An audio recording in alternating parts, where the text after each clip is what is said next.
이게 예전에는 이제 시험관 시술을 한다고 하면은 한 번 할 때 보통 몇백만 원 든다는 이런 얘기들을 되게 했기 때문에 보통의 가정에서는 거의 하기 힘들다고 좀 생각을 했어요.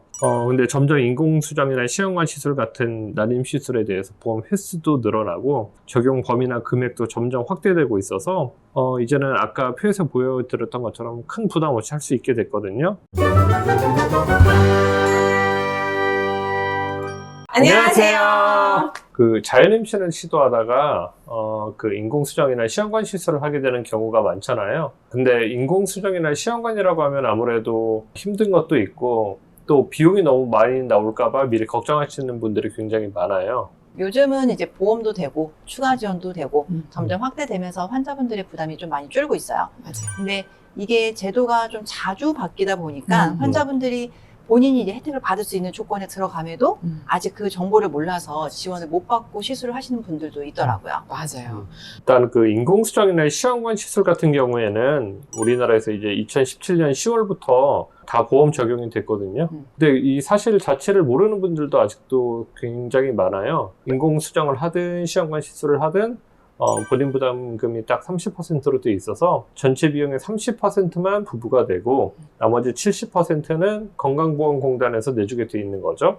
물론 이제 여기서 보험이 되지 않는 비급여라는 항목이 있어서 조금 복잡하긴 한데 만 45세가 넘는 여성의 경우에는 본인 부담금이 30%가 아니라 50%죠.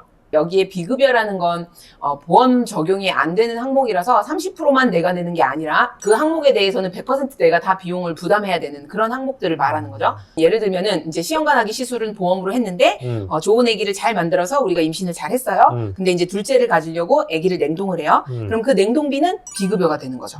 그런데 첫째가 잘 컸어요. 그래서 이제 둘째 이식을 하려고 왔어요. 그럼 이 아기를 해동을 해요. 그럴 땐 또 보험이 돼요. 그래서 해동을 해서 이식하는 거는 또 이제 보험 적용을 받는 거고요. 그리고 또 우리가 시험관을 할 때 과배란을 하게 되면 질정 같은 프로게스테론 제제를 쓰면서 착상을 유도하는 약들을 쓰는데 그런 약을 쓸 때 꼭 필요한 약인데도 불구하고 이제 이런 것들도 보험 적용이 사실 안 되기는 해요. 비급여처럼 보험이 아예 안 되는 항목도 있지만 보험으로 돼 있는데 비용 전액을 본인이 내야 되는 항목들도 있어요. 보험은 되는데 비용을 전부 내가 내야 된다는 게 무슨 말인지 약간 쉽게 설명해 주실 수 있나요? 비급여라는 거는 이제 병원에서 가격을 자의대로 이제 측정할 수 있다는 얘기예요. 예를 들어서 동네 병원에서 영양제를 맞을 때 어느 병원에서는 같은 영양제도 10,000원을 주고 맞을 수도 있고 50,000원을 주고 맞을 수도 있어요. 그게 비급여죠. 그렇죠. 그게 비급여죠. 근데 이제 전액 본인 부담이라고 해서 이제 이거는 비급여와 달리 보험으로 가격은 측정이 돼 있어요. 근데 실제 급여 항목처럼 감기처럼 우리 30%만 내는 게 아니고 정해진 금액 100%를 이제 본인이 내야 되는 전액 본인 부담이라는 항목이 있는 거죠. 반복적으로 3번 이상 유산이 되거나 시험관을 3번 이상 실패한 분들은 특정 조건이 되면 정부에서 면역 글로불린을 쓸 수 있도록 허가를 해줘요. 원래는 자가 면역 질환이 있는 분들한테 쓰는 주사인데 시험관 시술하는 분들은 이제 조건이 되면 쓸 수가 있는 거예요. 만약에 이 주사가 비급여 주사라면 같은 용량을 맞아도 병원마다 책정해 놓은 가격에 따라서 이제 다른 가격을 내고 주사를 맞게 되는 건데 이제 전액 본인 부담으로 사용을 하는 주사이기 때문에 같은 용량을 맞는다면 어느 병원을 가도 이제 같은 금액을 내고 주사를 맞는 거죠. 대신에 그 정해진 금액에서 감기처럼 30%만 내가 내고 70%는 정부에서 내주는 게 아니고 이제 본인이 100%를 다 부담을 해야 되는 항목이라고 생각하면 돼요. 네. 그럼 본인 부담이 30%라고 했지만 비급여나 전액 본인 부담 항목을 합치면 본인이 부담해야 하는 항목이 실제로는 30%를 훨씬 넘겠네요. 그러니까 사실은 실제로는 30%를 넘을 수밖에 없어요. 근데 다행히 이제 보험 외에 우리가 이제 추가 지원이라는 항목이라는 게 또 있어요. 환자분들이 제일 헷갈리는 게 이 두 가지인데 이거를 조금 설명드리면은 일단 보험이 적용이 된다는 거는 건강보험공단에서 70%를 내주고 내가 30%를 내는 거죠. 그런데 추가 지원은 요거랑 별도로 추가로 각 지자체에서 환자한테 직접 돈을 주는 그런 구조예요.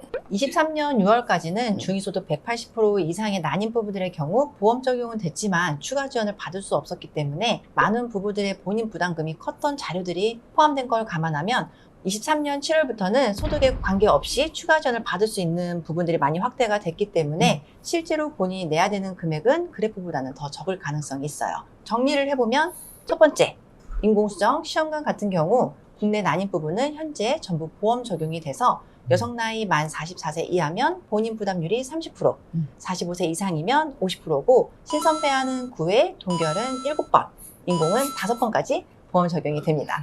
추가 지원은 보험과 별개로 지자체에서 따로 돈을 지급해주는 제도인데 현재 역시 신선배하는 9번, 동결배하는 7번, 인공성은 5번까지 각각 최대 110만 원, 50만 원, 30만 원 한도에서 비용의 일부를 돌려받을 수 있어요.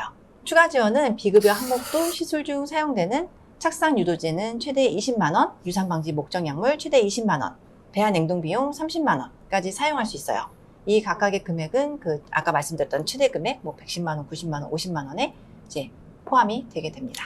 몇 가지만 좀 더 얘기를 하려고 하는데요. 일단 보험 횟수가 끝난 분들은 사실 지금까지 시술 비용이 비급여라서 병원마다 비용도 다 다르고 거의 전액을 본인이 다 부담했어야 해서 비용 부담이 굉장히 커서 선뜻 더 하기가 좀 힘들었어요.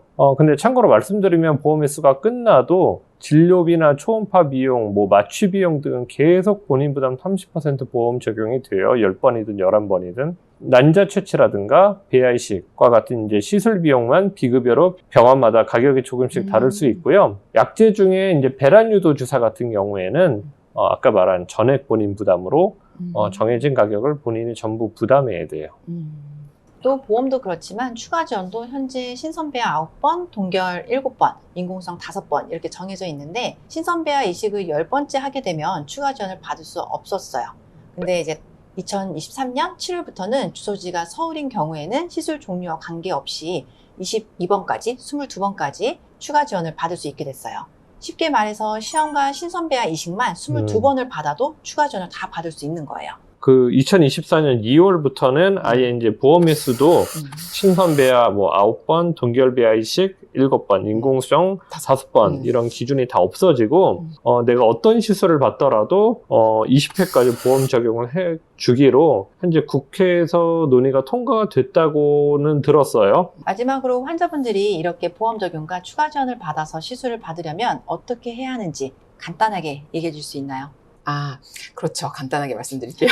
먼저 난임병원에 방문해서 상담을 받은 다음에 기본적인 검사를 하게 되는데 이제 난임 검사 기본적으로 하는 거 말씀드리는 거예요. 초음파 검사, 그다음에 산전 검사, 호르몬 검사, 나팔관 조영술, 또 나팔관 조영 초음파 같은 거, 그리고 남편 정액 검사를 받고 그리고 이제 인공수정이나 시험관 시술이 필요하다고 이제 판단이 되면 진단서를 받아서 이제 주치의 선생님이 그렇게 판단을 해주셔야 돼요. 그래서 그렇게 치료 방침이 결정이 되면 진단서를 받아서 이제 관할 보건소에 제출을 해주시면 추가 지원금을 받아서 시술을 시작할 수 있어요. 일전에는 이제 시험관 시술을 한다고 하면은 한 번 할 때 보통 몇백만 원 든다는 이런 얘기들을 되게 했기 때문에 보통의 가정에서는 거의 하기 힘들다고 좀 생각을 했어요.